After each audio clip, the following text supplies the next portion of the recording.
We are also putting an end to the era of wokeism. We passed,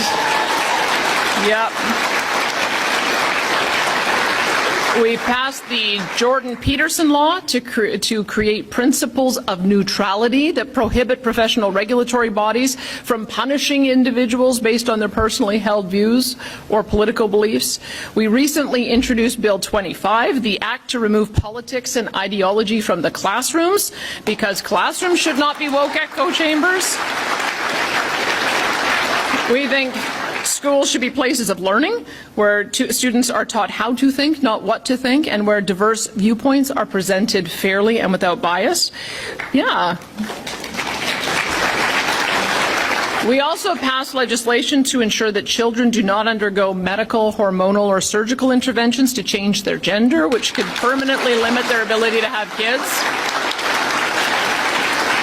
It's why we will protect women and girls in sport, and it's why we'll ensure parents are always informed about the issues that are going on with their kids.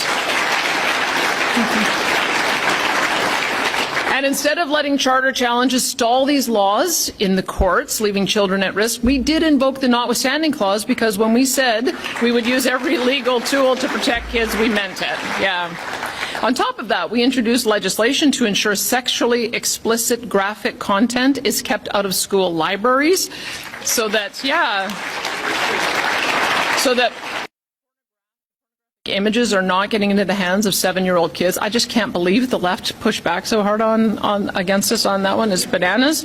In Alberta, we also rejected the safe supply of taxpayer-funded drugs. Instead, we're prioritizing recovery and treatment to ensure the vulnerable get the support that they need. And while the courts have weakened the guardrails around MAID at an alarming rate, Conservatives know that when it comes to something as serious and irreversible as medical assistance in dying, there have to be clear safeguards, strict oversight, and real protection for vulnerable Albertans. And that's why Alberta introduced legislation to prohibit MAID for those under 18 and for those whose sole condition is a mental illness.